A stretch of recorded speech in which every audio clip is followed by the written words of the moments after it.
Всем привет, друзья! Вы на канале На Моем Пути. И на моем пути сегодня, как вы уже поняли по заднему плану, деревня. Сейчас.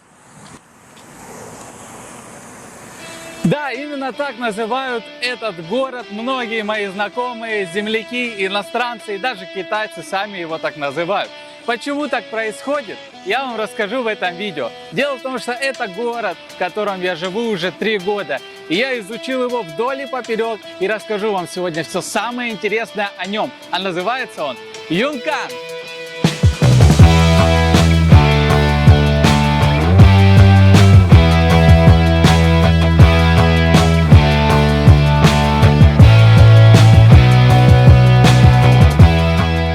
Как это можно называть деревней? Чем провинция лучше столицы? Великая китайская стена на самом деле не в Пекине, а в Юнкане? И еще много других интересных моментов, таких как природа, культура, еда, постройки, я затрону в этом видео. Оставайтесь до конца, ведь в конце, как правило, самое интересное. Я не могу.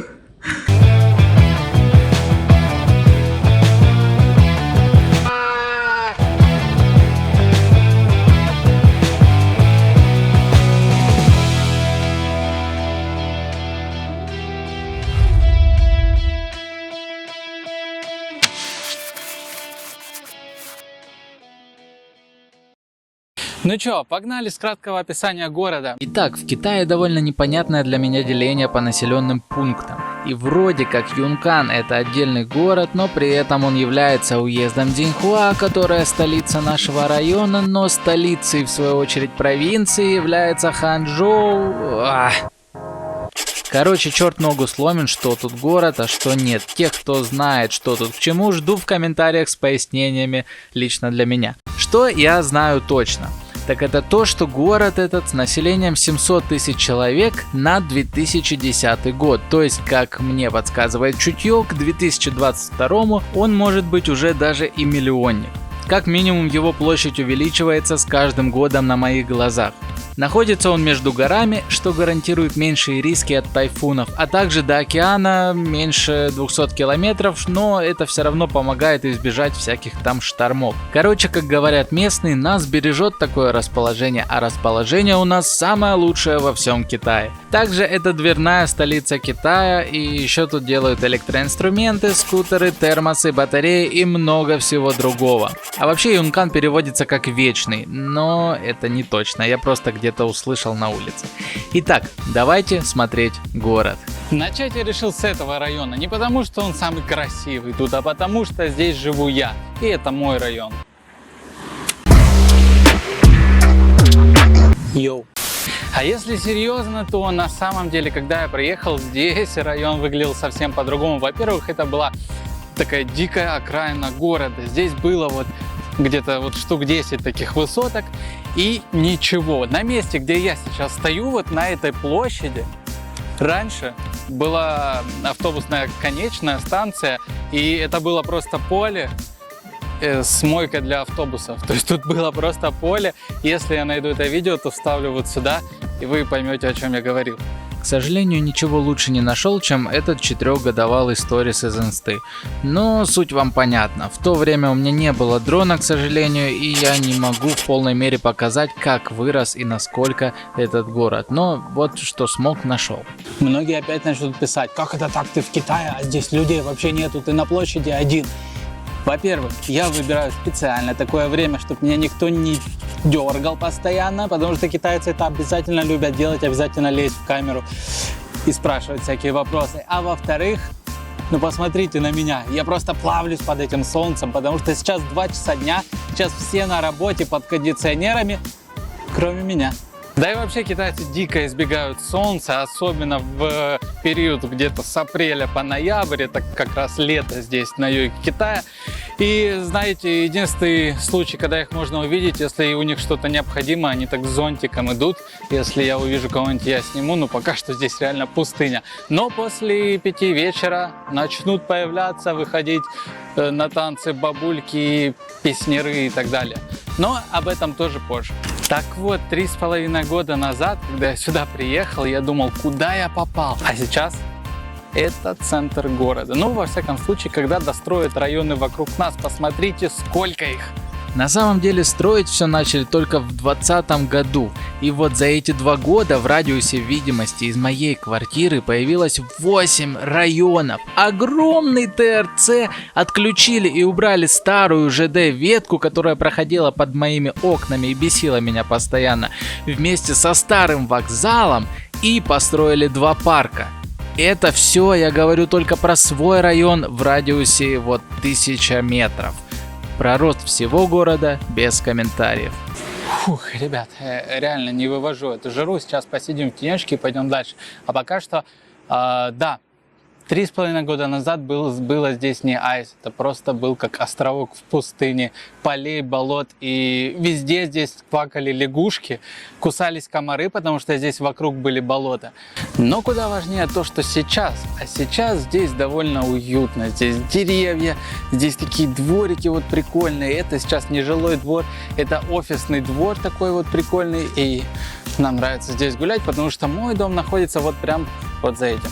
И в том числе вы можете посидеть на газончике, покайфовать, представляя, что вы где-нибудь, я не знаю, в Нью-Йорке или... Не, нафиг Нью-Йорк, в Шанхае, вот прям да. Вообще в Китае очень любят газоны, и я разделяю их точку зрения, что газоны это круто, это объединяет людей. Единственное, но не все хозяева убирают за своими собачками, поэтому можно на мину напороться. Короче, неплохо тут, неплохо, и даже можно водичку пощупать, и никто вам ничего не скажет. Свобода!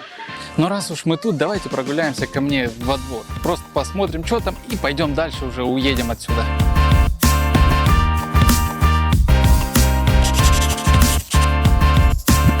Ну что, друзья, добро пожаловать в мой двор. И нет, вы сейчас не в парке, вы именно у меня во дворе. Точнее, здесь дворы называются гарденами, что значит сады. Нет, серьезно, ребят, это не парк, это мой двор. Это обычный двор в Китае. Во всех новых многоэтажках строят такие дворы. Это как бы стандарт. И, кстати, да, вот там, видите, это мой подъезд. Ладно, я вам соврал, это не подъезд, это фруктовый магазин. А подъезд вот он, чуть-чуть левее. А вокруг этого двора, как и всех остальных обычных дворов в Китае, забор. Чтобы как бы лишние люди тут не ходили туда-сюда. Хотя, конечно, чужие мальчишки тоже заходят поиграть в баскетбол к нам. Так что да, друзья, вот так живут обычные китайцы. И говоря слово «обычные», я имею в виду обычный среднестатистический класс. Я не могу выговаривать, у меня просто сушит рот от безумной жары. Да, здесь также у нас магазин прям в подъезде. Пойду воды куплю и продолжу рассказывать. Купил санкционную в некоторых странах колу без сахара и напоролся на Веру с Виктором, местными жителями, ну и, конечно, пристал к ним со своими вопросами и камерой. Витек попал под горячую руку. Скажи быстро 3 пункта, почему Юнкан нравится тебе. Так, ну, во-первых, наверное, здесь безопасно. Но, во-вторых, он компактный, здесь все рядом, работа рядом. На машине сколько? 10 минут. Очень удобно. Ну тогда давай, что тебя бесит в этом городе? Но дело тут не в городе, наверное, потому что сейчас, в принципе, выехать никуда нельзя. От Китая тоже надо отдыхать. Но опять же то, что нет некоторых магазинов. Да я не знаю, банально H&M. Почему его нет? Почему его нет в Юнкане? Это был случайный прохожий Виктор. И, естественно, здесь не все так идеально, как на картинках, вы же понимаете.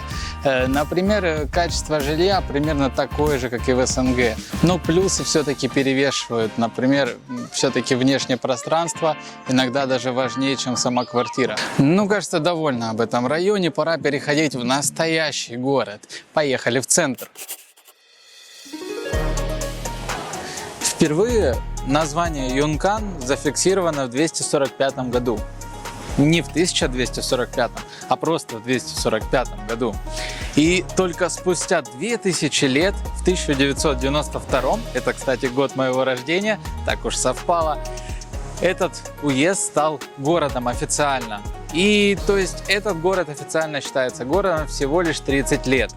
Так что все, что вы видите, стало городом совсем недавно. И я лично понятия не имею, сохранилось ли хоть что-нибудь из строений 2000-летней давности. Но могу сказать точно, что одно из самых старых сооружений в Юнкане — это деревянный мост.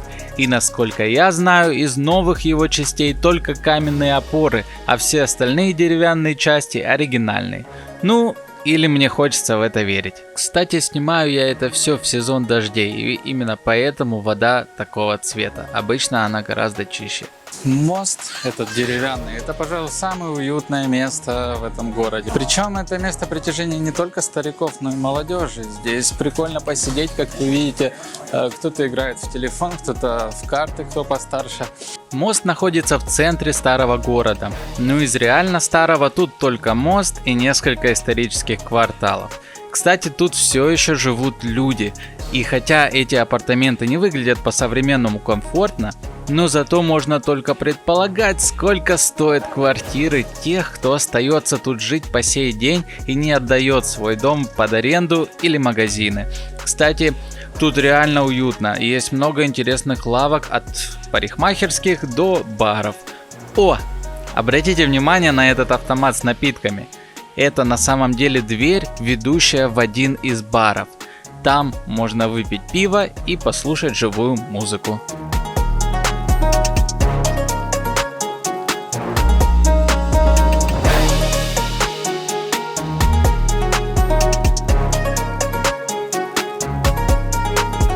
Кстати, по сути, мы находимся в самом начале набережной или в конце, как посмотреть. Но, короче говоря, вот этот мост, вот за ним следующий мост, и, в принципе, это все, это конец или начало набережной. Но если вы думаете, что там дальше ничего нету, то вы не правы. Дальше просто набережная переходит в обычные беговые и велодорожки и идут далеко-далеко-далеко за город. Короче, здесь у нас из города в город перетекают дорожки вдоль речки. Иногда с двух сторон, иногда только с одной. Вообще в городе очень много каналов. То есть одна основная река рассыпается на несколько рукавов, и эти рукава пронизывают город по-разному, извиваясь внутри него. Вдоль каждого канала, вдоль каждой воды, вдоль каждого озерца маленького есть набережные или как минимум лавочки и дорожки для ходьбы. Здесь рядом стоит знак, что набережная протяженностью 15 километров. Именно официальная набережная. Велодорожки не считаются. А с другой стороны, с другого конца этой набережной есть тоже мост. Вот, казалось бы, мост. Если ты живешь в Китае, то тебя он точно не удивит, потому что здесь их реально, если не миллионы, то сотни тысяч точно. Китай занимает первое место по строительству мостов. Они не могут сделать просто мост. Нужна обязательно точка притяжения какая-то. Поэтому, помимо велодорожек и прогулочной зоны, есть абсолютно бесполезное водяное колесо, которое ничего не делает, но привлекает детей. Дамба. Ну, вроде бы падает вода искусственно, но зато прикольно, всем детям нравится и люди притягиваются. Да, здесь не одна дорожка под мостом, а их целое множество. Вон, смотрите, вот там, короче, тоже есть. И вот из таких мелочей складывается общая картина места притяжения. А поверьте, этот мост любят жители этого города очень сильно. Здесь толпы каждый вечер. Прервемся на чашечку кофе. Дело в том, что я не могу это место обойти стороной, потому что это лучшая кофейня на моей памяти. Здесь особенная атмосфера, которая вас отвлекает от всего китайского вокруг. Ребятки, которые открыли эту кофейню, говорят и по-английски, и по-русски, и по-китайски, конечно. Поэтому на любой вкус, как говорится, вы можете поговорить, пообщаться или просто побыть в тишине, поработать. Я вообще не знаток никаких напитков, и кофе я отношусь так себе, но здесь всегда рад выпить чашечку.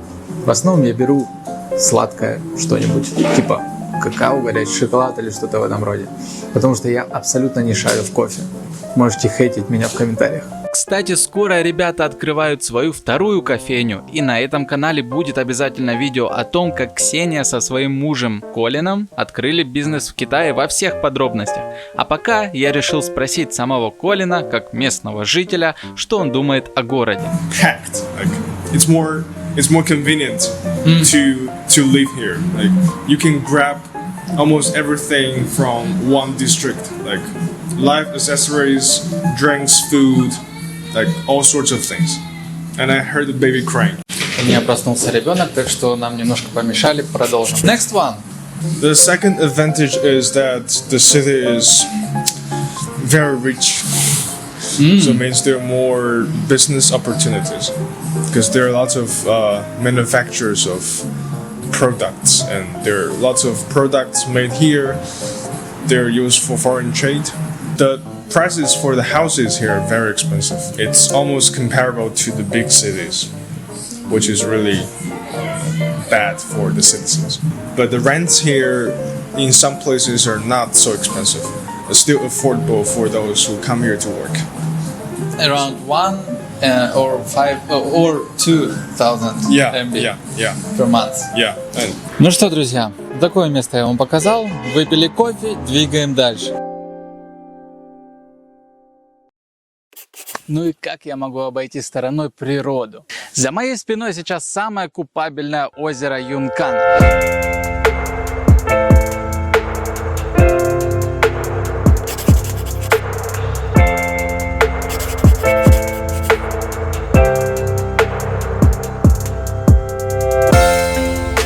Из плюсов величина, доступность и бирюзовая прозрачная вода. Именно такую воду, именно такого цвета вы больше не найдете в окрестностях. Как-то раз я даже видел здесь медузу. Не знаю, откуда она тут. Из минусов же популярность. А следовательно много людей, много лишних застроек и много мусора, к сожалению.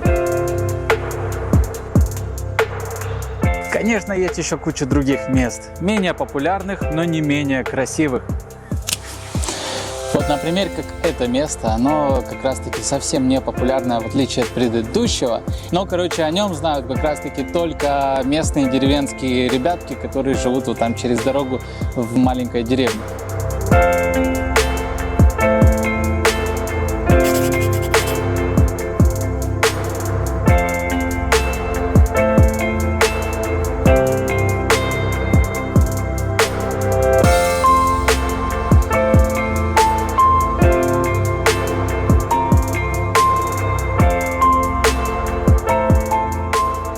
Чё, как вода? Мы открыли сезон летний в мае. Было классно, но холодно еще. Всего лишь в мае, обычно мы в феврале открываем. Но в этом году, да, все не так, как обычно. Ну и вот таких мест действительно вокруг любого города, вокруг любого населенного пункта реально каждый, наверное, 3 километра, 5 километров. Я это знаю, потому что я очень много ездил по своей работе, именно по деревням, и искал вот такие места. Китайцы стараются все так обустроить. Да, единственный минус, что деревенские жители очень много мусорят, но этот мусор активно убирают чуть ли не каждый день службы. Поэтому, в принципе, норм. Но все равно я к этому привыкнуть не могу. Ну, конечно, чтобы не быть пустословным, еще одна склеечка. Вот такое вот место еще есть. Тут уже конкретно озеро тоже такое же дикое, но не такое, как в первый раз. Не как Баюн.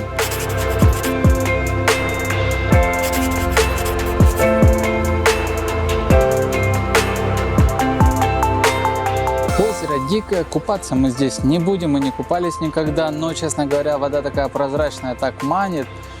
Правда, дело в том, что здесь одни рыбаки, они только и делают, что ловят рыбу либо на лодке, либо с берега, и никогда не видел, чтобы кто-то купался. Ну, логично, ведь китайцы купаются только в определенных зонах, которые обеспечивают безопасное купание. Сделаем еще разок вот так. Оп! Люблю монтаж, а вам вообще приятно. Вот такое еще место я знаю. Оно тоже находится в зарослях, и я его тоже случайно нашел, как обычно, но я люблю поизучать местность вокруг. Поэтому наслаждайтесь.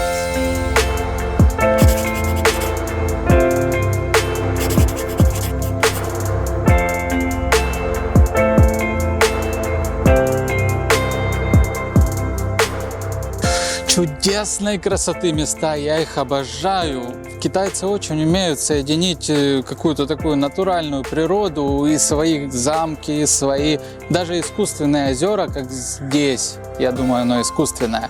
В общем, я все равно кайфую, еще тут петухи кукарекают.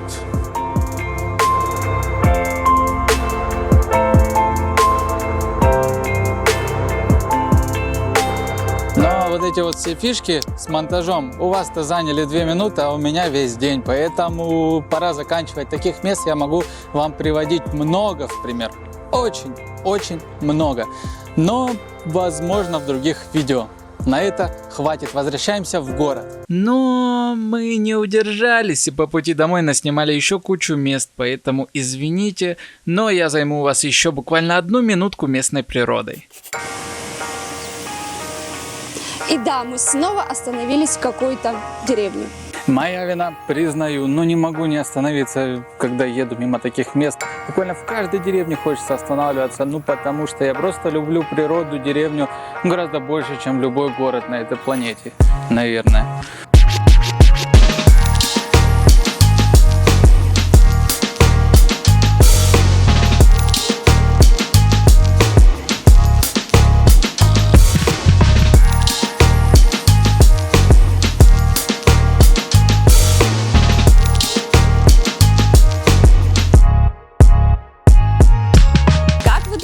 Для чего у каждого водоема есть вот такие вот спуски? 3, 2, 1. И нет, не для того, чтобы здесь ловить рыбу или купаться, если у вас отключили воду. А ранним воскресным утром приди сюда в шапочке с кучей одежды и мыла и стирать. Устроить, так сказать, постирушки. Мы проехали около 20 километров вглубь гор, то есть 20 километров минимум от ближайшей трассы широкой. Ну вот такие дела. При этом тут все равно офигенные дороги. И вот как-то вот стараются делать даже вот в десятки домов какие-то вот такие достопримечательности. Мы сейчас проезжаем плантации шелковницы. Можно приехать сюда и пособирать самостоятельно. В принципе, в Китае здесь такое правило для многих фруктов и ягод. Сзади меня стоит машина, там люди приехали специально пособирать шелковицу. Или тутовник, или тютину, как угодно. В разных регионах у нас по-разному называют. Ну, короче, вот эти вот плантации. А здесь за полкило идет цена. Ты сначала собираешь, а потом это все взвешивают. Вот такой вот экотуризм у китайцев. Ну все, перемещаемся в город и переходим к самому интересному. Во Франции Эйфелева башня, в Америке статуя свободы, в России Кремль, а в Китае 3, 2, 1. Правильно, это стена, Великая Китайская стена, карточка Китая визитная.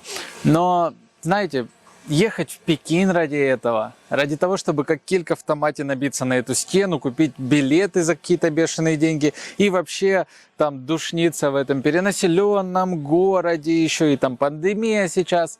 Нет. Но вы можете приехать в Юнкан на Великую Юнканскую стену.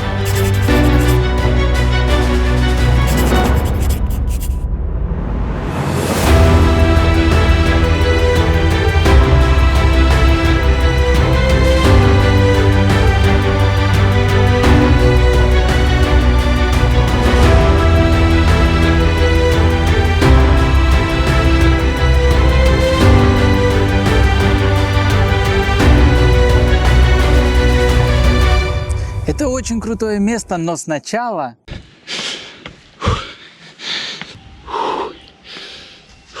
Белка, белка, белка! Блин, не успел. О, привал.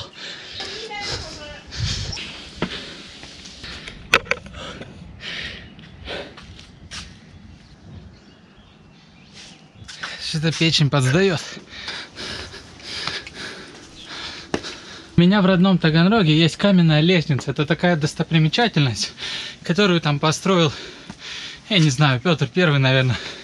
Короче, там много сотен ступенек, около там 400. Поправьте в комментариях, если я не прав. И вот всегда это казалось так много. А сейчас, после 3 лет жизни в Китае, никогда, слышишь, никогда не говоришь, что ступенек много, пока не побываешь в Китае. Я не могу.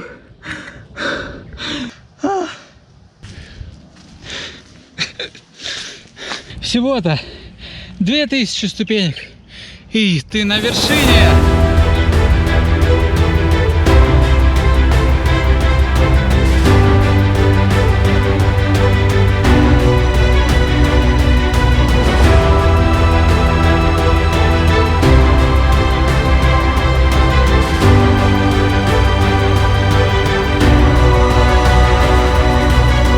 Теперь о главных плюсах этого места. Кассы вроде бы есть, но вот я через них прохожу абсолютно бесплатно. Очень длинно и вроде даже эпично. Вот это все, да?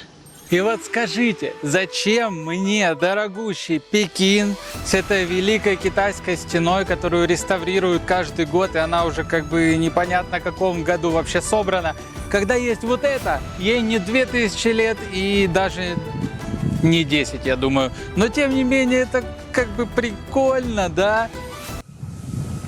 Чё сказал? Сам не понял. Знаете, на самом деле я не очень люблю здесь гулять. Я был здесь где-то 4 раза за последние 3 года, что как бы немного, это примерно раз в год получается. И это не потому, что я ленивый, а потому что... Да. Наверное, я все-таки ленивый. Мне, например, нравится больше гулять под Юнканской стеной. Здесь такой парк, нету ступенек и все круто.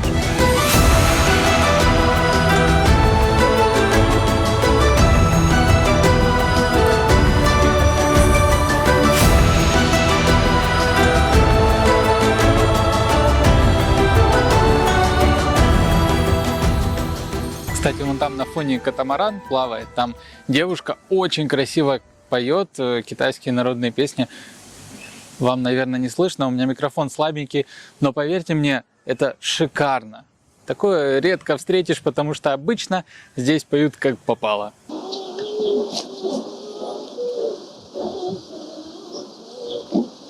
Короче говоря, чтобы сюда подняться, нужно преодолеть около 2000 ступенек. И вот на данный момент это еще не последние ступеньки, потому что выше меня еще находится башня, на которую, я не знаю, открыт или нет проход в данный момент времени, но я попробую ради вас туда подняться. Собрав вещи и поймав дрон, я не мог не насладиться этим безлюдным местом и погрузиться в свои мысли, что не так-то и просто сделать в Китае. Ну да ладно, двигаем дальше. Ну вот мы и дошли до последних ступенек. 1500 ступеньки и еще сверху над ней штук 6. Дальше башенка и в принципе все. Мне не очень-то хотелось сюда подниматься, поэтому... Ну, скажите, если хоть кому-нибудь было интересно посмотреть, как тут на самом верху, то напишите что-нибудь в комментариях или поставьте дизлайк, если я это зря сделал, например. Кстати, можно посмотреть, что тут. Офигеть.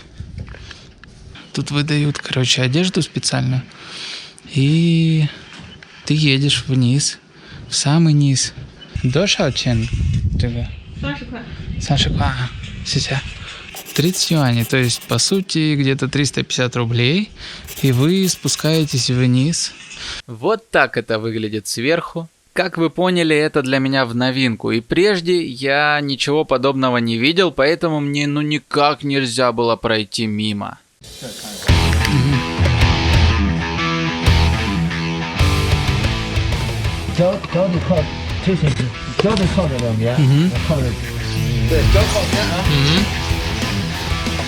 Я в перчатках, и мне нужно...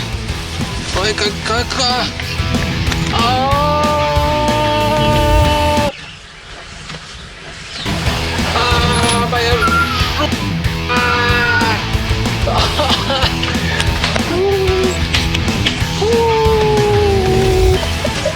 Вот это я понимаю, горка, не то, что у нас в детстве были вот эти маленькие.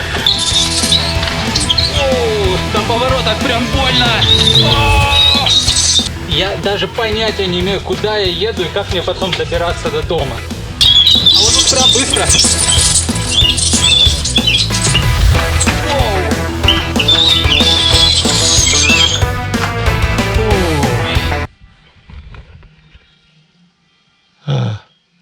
A few moments later. Слушайте, это прям было быстро. Я не ожидал. Обычно в Китае так все как-то неспешно. Вы даже не видели, что у меня там. Это как вообще? Фух.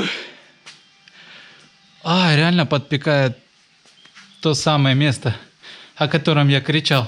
Прогуливаясь по аллейке с обратной стороны подножья горы, я понял страшное. Дело в том, что я вспомнил, что по моему плану я должен был остаться на этой стене до вечера и заснять закат. Я вынужден подняться опять.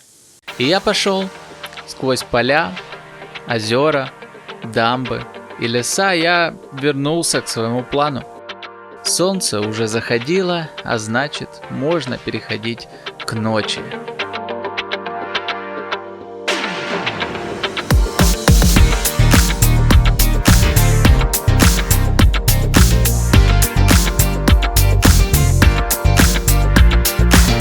И хотя я уже акцентировал на этом свое внимание в видео про город Лишуэй, не могу не показать вам ночь в Юнкане. Однако теперь уж без особых подробностей, потому что Китай есть Китай. Ночью все как обычно. Ночью, как в любом городе Китая, все яркое, светится миллиардами лампочек. Много народа гуляет, танцует, поет. Кстати, вспомним, что я говорил про мост. Я вам говорил, что этот мост привлекает внимание. Поэтому давайте берем ночной мост и начинаем ходить вокруг.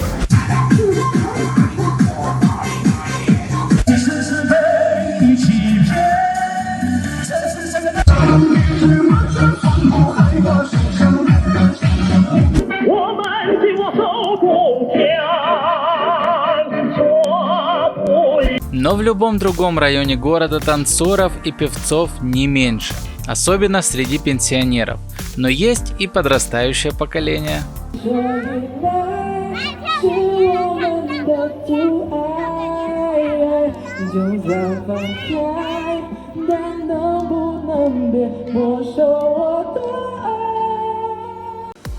К сожалению, моя камера по-прежнему не умеет снимать ночью, а в парках всегда приглушен свет в пользу уюта. И да, именно уюта, потому что в этой стране нет никакого дискомфорта или чувства страха, например, при прогулке в темных местах или темных кварталах. Но зато дискомфорт может быть после уличной еды, у тех, кто впервые пробует азиатскую еду. Но так как наши желудки уже давно окитаились, мы решили вам продемонстрировать на своем примере самый важный элемент китайской ночи, самый необходимый, самый популярный предмет ночного досуга. Встречайте, это Еда. Обычно после 11 город засыпает. Но если вы любители покушать, эта улица не спит где-то примерно до 4 утра.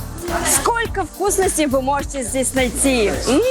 кальмары, осьминоги, раки, все виды мяса, куча овощей, названия которых иногда и не знаешь на русском, и еще много всего приготовят на любой вкус. Обычно это все жарится или делаются шашлычки по-китайски шаокао. Некоторые продукты могут варить. Короче, можно мешать все со всем. Главный повар — это ты сам. А это жареные жуки. Есть с 3 вкусами: с перцем, со средним перцем и без перца. Как я уже сказал, здесь можно найти все, что угодно.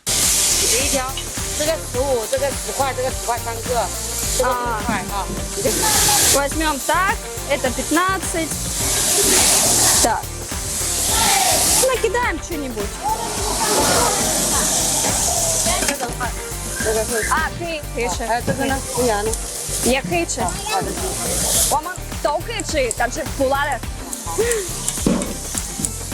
От печки идет вот пар, жар, и он когда попадает в нос, то есть типа газ вместе с жаром, и вот прям...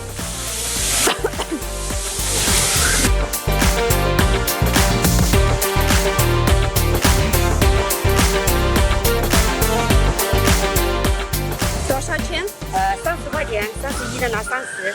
30了，好的。30 юаней вышло. Кстати, очень удобно. Вот, отсканировал и заплатил. Все. Ну так, давайте попробуем, что же нам тут предложили за 30 юаней. Здесь у нас кальмар, лук, стручки фасоли. Да, вкусно. Тоже хочешь?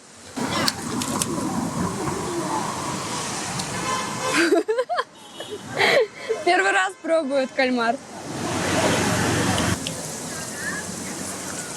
Кто хочет видеть Настю в кадре чаще, ставим плюсы в комментариях, а то она не хочет сниматься. Как вы поняли, у нас получилось что-то вроде воку. Правда, здесь китайцы не знают, что такое воку, то есть лапша со всякими морепродуктами. Поэтому у нас просто морепродукты с бобовыми какими-то стеблями. И получается в целом офигенно, но на самом деле лапши немножко не хватает такого, чем-то разбавить, короче говоря, нужно. Но на самом деле это очень вкусно, прям обожаю. Но очень много специй, не очень хорошо для желудка. И на самом деле в плане еды, даже в нашем небольшом городе, где в основном только местная кухня, можно найти уникальные гастроместа. Например, вот эта пиццерия. Дело в том, что хозяин этой пиццерии жил в Италии и учился там, как готовить правильно пиццу.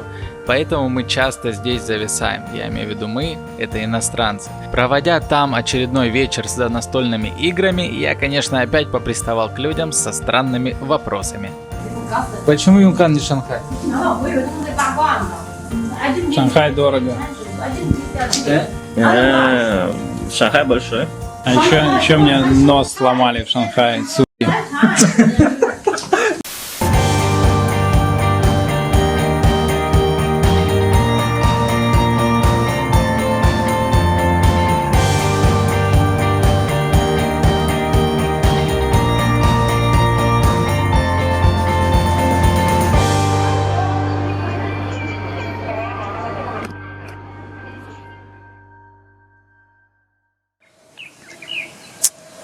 Почти 4 года назад мы с женой вдвоем переехали сюда, в Китай, в Юнкан.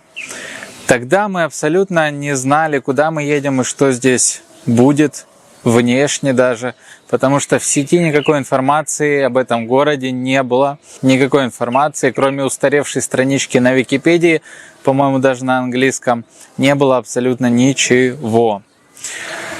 И вот тогда, когда мы приехали в этот городок, я подумал, было бы круто снять когда-нибудь видео об этом городе. И если у меня будет канал или возможности, то я это сделаю. Я это видео снимал 2 месяца, потому что начиная от дождей, заканчивая укреплением каких-то антиковидных мер, которые тоже мешали съемке, и заканчивая, в конце концов, тем, что я понятия не имел, как я хочу снять. Потому что одно дело снимать чужие места, а другое дело снимать свой город.